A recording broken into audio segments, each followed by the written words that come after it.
Llegó el capítulo de las revelaciones, y lo mejor de todo, con un buen puñado de escenas de Ellie y Joel. Quizás sea uno de los mejores capítulos que hemos tenido hasta la fecha, y todo ello plagado de easter eggs y algunos cambios interesantes que nos dejan con un gran sabor de boca. Tomad provisiones, linterna y munición, porque en este vídeo, como cada semana, vamos a repasar todos esos detallitos que quizá no viste la primera vez y que tanto os gustan. Hoy, análisis del sexto capítulo de la segunda temporada de The Last of Us. A lo largo de toda la temporada hemos hablado del ciclo de violencia que se repite una y otra vez, pasando de Joel a Ellie, y como la huella que dejan los traumas, el sobrepasar el límite de la ética y la moral en según qué decisiones, y la violencia aprendida pueden perpetuarse en el tiempo, e incluso inculcarse generación tras generación. En torno a estos conceptos nos proponen hoy un capítulo donde se aborda algo tan complejo como es el hecho de que el amor de un padre y esa violencia aprendida adquieran una extraña simbiosis en la que resulta casi imposible de distinguir si se están justificando entre sí o en qué momento una anula a la otra. Por eso, con gran acierto, el capítulo abre con la profunda raíz del problema, los traumas de Joel, de su padre, de su abuelo, y se cierra con una escena en el presente, con Ellie aún en shock por el atroz asesinato que acaba de cometer, intentando vengar a Joel. Y además se está dirigiendo al teatro donde está Dina, con quien espera formar una familia en la que ya hay un bebé en camino, que sin haber nacido aún, ya es una víctima más de aquellos ecos del pasado.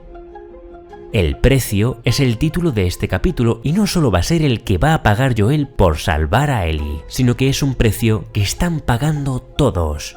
Pero para entender cómo llegamos hasta aquí, vamos a desmenuzar el capítulo escena por escena. Y eso nos lleva a 1983, con un jovencísimo Joel que ya demuestra su espíritu protector cuando lo vemos encubriendo a su hermano Tommy frente a su padre. Joel se ha metido en una pelea por defender a su hermano y además para protegerlo asume la culpa del delito que ha cometido, comprar marihuana. Al llegar su padre, Javier Miller, nos damos cuenta de que se trata de un policía, aparentemente viudo, porque no vemos a la madre de Joel en ningún momento ni se le menciona, y lo que vamos a presenciar es el momento en el que este hombre se da cuenta de que sus hijos le tienen miedo, hasta el punto de que su hijo mayor está defendiendo a su hermano pequeño de él. Esto llevará a Javier a lo que parece ser un punto de inflexión en su vida y le revela a Joel su traumático pasado con su propio padre. El legado que va a dejar a su hijo en la escena no será una nueva paliza, sino reconocer el problema e intentar cambiar. Es exactamente lo mismo que va a suceder en la escena final entre Joel y Ellie. Cuando te toque a ti, espero que lo hagas mejor que yo, dice Javier, y todo esto sucede con la presencia en la escena de un importante elemento que nos ha acompañado a lo largo de las 2 temporadas, el reloj. Javier lleva ese reloj que más tarde heredaría a Joel, un reloj que aquí vemos en perfecto estado, tal y como estaba antes de la muerte de Sarah. El mensaje que nos deja la escena es que posiblemente Javier sí que lo hizo un poco mejor desde entonces y por eso Joel conservó el reloj. También nos damos cuenta de que Joel hizo todo lo que pudo para proteger a Tommy de las duras reacciones de su padre y quizá por esta razón es Joel quien carga con la peor parte de su legado, su tendencia a la violencia. Un legado que simbólicamente queda transmitido a través de este reloj que hace su última aparición tras la muerte de Joel, en la caja en la que han guardado su revólver, haciendo que, de nuevo simbólicamente, el legado pase ahora a manos de Ellie. En el siguiente salto temporal vamos a viajar hasta la primavera de 2024, 2 meses después de la masacre en el hospital de Salt Lake City. En la escena vemos una de las primeras interacciones entre Seth y Joel, quien le va a traer un juego de piezas de Lego para intercambiarlos por una tarta para Ellie. Aquí vamos a descubrir que Seth no siempre trabajó en la hostelería, sino que era policía. Y esto llama la atención de Joel, pues era la misma profesión que ejercía su padre. Y esta conexión podría dar mayor sentido a la escena en la que Joel le ataca por ofender a Ellie y a Dina. Que Seth no era cocinero se ve a simple vista cuando sugiere a Joel que pida la tarta de vainilla en lugar de la de chocolate, pues aún no se le da nada bien. Un año más tarde, de nuevo en el cumpleaños de Ellie, veremos que Seth finalmente dominará el noble arte de la repostería, incluyendo la tarta de chocolate, que ya sí tendrá mejor aspecto y de paso mejor ortografía. Uno de los cambios que para mí ha sido una mejora con respecto al material original es la manera en que Joel le regala la guitarra a Ellie. En el videojuego, Joel parece que encuentra la guitarra, la limpia y la prepara para Ellie sin dar más explicaciones, pero la serie le han dedicado más metraje y le han dado un valor mucho más personal y sentimental, haciendo que nuestro protagonista haga una restauración completa y cargada de cariño como regalo de cumpleaños. Es curioso ver cómo en este cumpleaños Joel talla la polilla en el mástil de la guitarra justo el mismo día en el que Ellie se quema el brazo para ocultar sus marcas, y en otro cumpleaños, paradójicamente, Kat tatuará esa misma polilla en el brazo. En el cambio de escena, fugazmente tenemos un easter egg. En el cuarto de Ellie, en primerísimo plano, nos muestran un cassette del grupo a-ha, que contiene el tema Take On Me, el mismo tema que le tocó a Dina en el episodio 4. Hoy el tema que vamos a escuchar será Future Days de Pearl Jam, el mismo cuyos acordes Ellie empezó a tocar en el capítulo anterior en el teatro, en Seattle, y también el mismo tema que daba título al primer episodio, como ya mencionábamos en análisis anteriores. Un canto de esperanza de Joel hacia su relación con Ellie y el temor a perderla.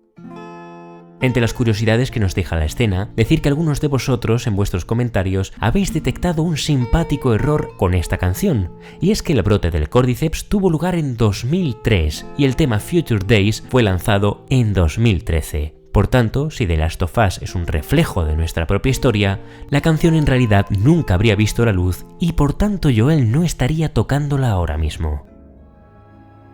En un nuevo salto temporal veremos el siguiente cumpleaños de Ellie y en él tiene lugar otra de las emblemáticas escenas del videojuego, la visita al Museo de Historia Natural. Una escena que muestra en cierto sentido cómo Joel intenta curar una de sus muchas heridas, redimirse de la falta de tiempo de calidad que pasaba con su hija. Lo cierto es que, si bien en su vida anterior al principio visitó muchos museos de Texas con Sarah, ya hacia el final vemos que apenas tenía tiempo para pensar en su propio cumpleaños o ver una peli con ella. Ahora dedica mucho tiempo a preparar algo tan especial para Ellie como es reparar una guitarra, grabar en un cassette una retransmisión de un verdadero despegue espacial o guardar en secreto durante mucho tiempo el hallazgo de un museo de ciencias naturales para que Ellie viva una experiencia realmente extraordinaria, con esas salas que albergan dos temáticas que le apasionan, los dinosaurios y el espacio. Con este padrazo Joel, de nuevo nos encontramos en una escena prácticamente idéntica a la del videojuego. Incluso fuera de la escena, en uno de los capítulos anteriores, en la habitación de Ellie han tenido el detalle de incluir un sombrero de explorador que ella se lleva de recuerdo de la visita. Es una escena que, como digo, no vemos en pantalla, pero sabemos que ha sucedido, pues se trata del mismo sombrero que la Ellie del videojuego encuentra en el museo y utiliza para interactuar con los dinosaurios de la exposición. Ya en la sala de la cápsula espacial, Ellie se prepara para soñar con ser astronauta, eligiendo no un casco cualquiera, sino el casco del proyecto Gemini, con el que, entre otros muchos logros, en las distintas misiones, Estados Unidos consiguió realizar su primer paseo espacial. Esta pasión de Ellie por el espacio, como vemos, va más allá de su interés por los cómics, y se podría interpretar también como un intento de huir más allá de un mundo en el que ha encontrado tanto sufrimiento y el poderoso deseo de haber vivido en los tiempos previos a la pandemia. Para cerrar la visita al museo, tenemos una diferencia interesante entre la serie y el videojuego. En la serie, cuando Ellie regresa por el bosque, después de pasar un gran día con Joel, va a ver esas luciérnagas y de repente recuerda lo que sucedió en el hospital. Entonces la duda sobre lo sucedido despierta en ella y ya no la va a abandonar hasta la revelación final. En el videojuego el detalle es menos sutil. En las entrañas del museo ella se encuentra con un graffiti con el símbolo de los luciérnagas y debajo de él el mensaje «Mentirosos», lo que de nuevo genera dudas en Ellie sobre la versión de Joel. Un cumpleaños más tarde volvemos a ver a Kat, la chica que en el primer episodio estaba un pelín celosa de ver a Ellie con Dina, la autora de su famoso tatuaje y quien en el videojuego se menciona como la exnovia de Ellie. Como curiosidad decir que en el diario de Ellie se podía leer algunos detalles sobre el primer beso que le dio Kat.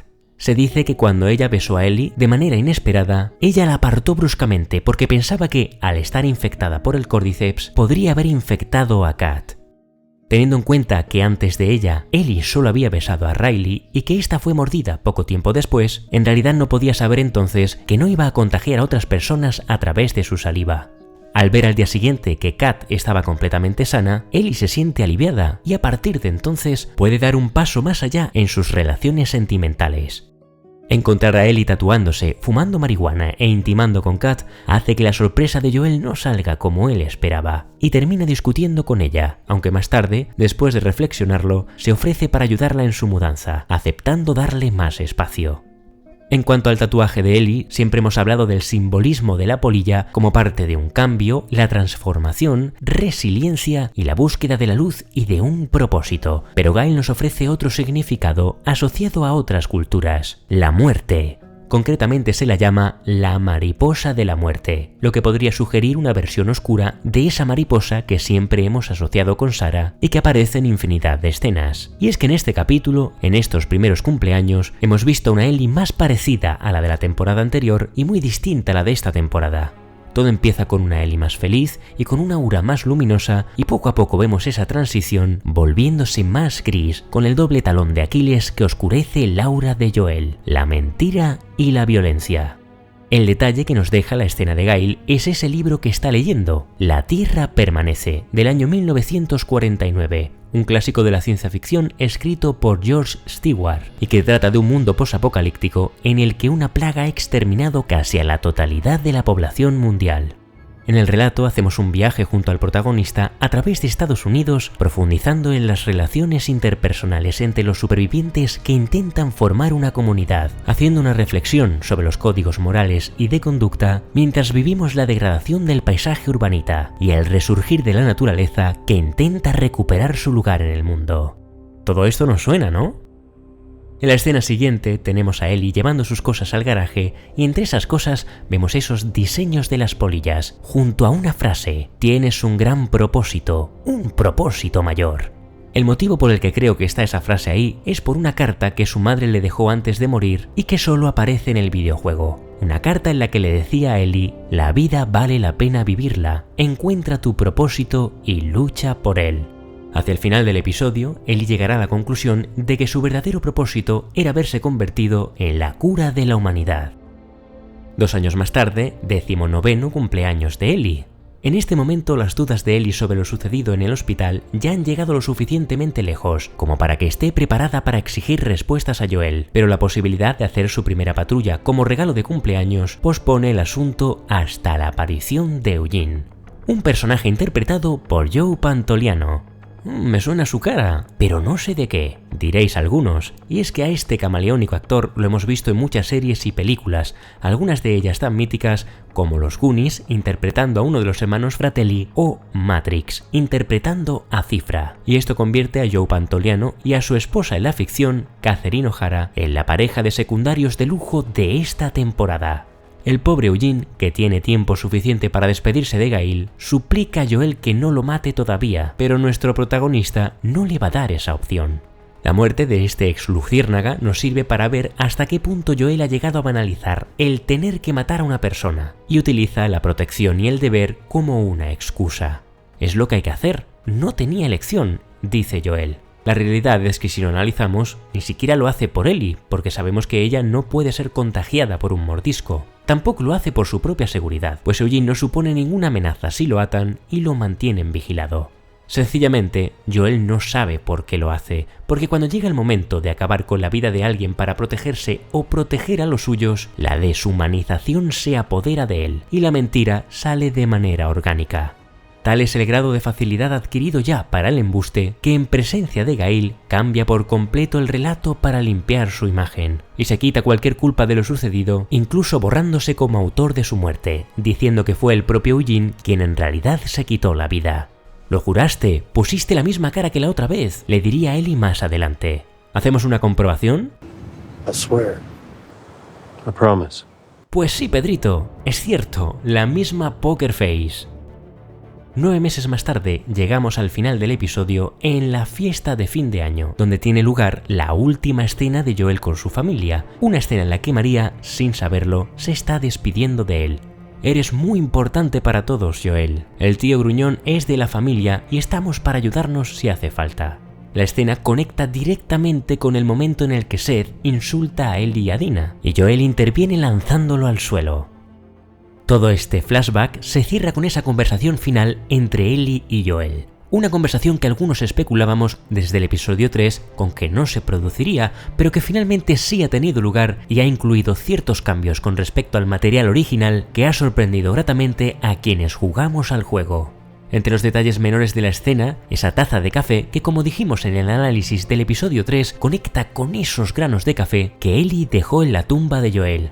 Sabiendo que él ama el café y teniendo en cuenta lo difícil que resulta encontrarlo en este mundo posapocalíptico, ella quiso hacer algo especial y ofrecerle algo difícil de conseguir, tal y como él hizo, como por ejemplo con el cassette que tenía la retransmisión del lanzamiento espacial.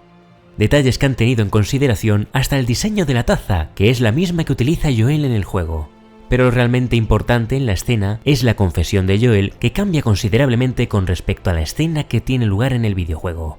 En el juego, Ellie decide emprender un viaje sola hasta el hospital para investigar lo que sucedió y allí encuentra una grabadora en la que Nora Harris, a quien mató en el capítulo anterior, detalla lo sucedido y señala a Joel como el autor de la masacre. Mientras Ellie escucha la grabación, Joel llega y ante la evidencia confiesa lo que hizo. En la serie, con permiso de los amantes del juego, tengo que decir que la escena me ha parecido muy superior por varias razones. La primera es que la muerte de Eugene ayuda a trasladar la escena de revelación a Jackson, evitando que haga todo ese kilométrico viaje hasta Salt Lake City. Creo que afrontar este cara a cara con Joel sin tener que rebuscar en los escombros del lugar de la tragedia da mucha más fuerza a la escena, siendo él quien asume contarle a Ellie lo sucedido sin el testimonio de ningún testigo que le obligue a hacerlo. En segundo lugar, creo que la escena mejora también en la serie porque aquí Joel se rompe por completo y expresa de manera más profunda el verdadero motivo por el que la salvó y la salvaría de nuevo, porque la quiere de una manera que Ellie no puede entender, como solo un padre y una madre quieren a sus hijos, y realmente es un sentimiento que solo puedes entender con todos sus matices y en profundidad cuando eres padre. Esa confesión voluntaria cierra el arco de redención sobre la carga más importante que Joel Miller lleva sobre sus hombros, la muerte de su hija Sarah. A ella no la pudo salvar, pero a ti sí, lo hice y lo volvería a hacer. Otro elemento que hace que la escena funcione muy bien es el haber profundizado previamente en el pasado de Joel, algo que nunca se hizo en el juego. En esta escena, Joel recuerda ese momento en el que su padre reacciona por primera vez de manera diferente, sincerándose con él, y hace lo mismo con Ellie diciéndole la misma frase. Quizá algún día tengas tu propia familia y entonces espero que lo hagas mejor que yo. Y esto nos lleva al siguiente punto que sí que tiene lugar en el videojuego y con el que se cierra toda la escena, la aceptación de la verdad. Siento que no podré perdonarte, le dice Ellie, pero quiero intentarlo. La confesión sincera y completa de Joel en la serie y esta última frase que rememora a su padre ayudan a Ellie a encontrar cierto grado de comprensión en lo que está sintiendo Joel, y a pesar de no aprobar lo sucedido, abre la puerta a una posible reconciliación que sin ninguna duda hubiera llegado con el tiempo. Una puerta que, sin embargo, se cierra de golpe cuando Abby llega al día siguiente para cobrarse el precio. El precio a pagar será perderte, dice Joel. Pero no, el precio por sus decisiones será morir de manera salvaje y con su muerte hacer que Ellie siga sus pasos viajando a Seattle, donde ahora se encuentra junto a Dina, Jesse y Tommy atrapados en una guarida rodeada de lobos. Y con el repaso de esta última escena cerramos el análisis de esta semana. Espero que os haya gustado, si es así no olvidéis darle a me gusta y suscribíos al canal para más vídeos de The Last of Us.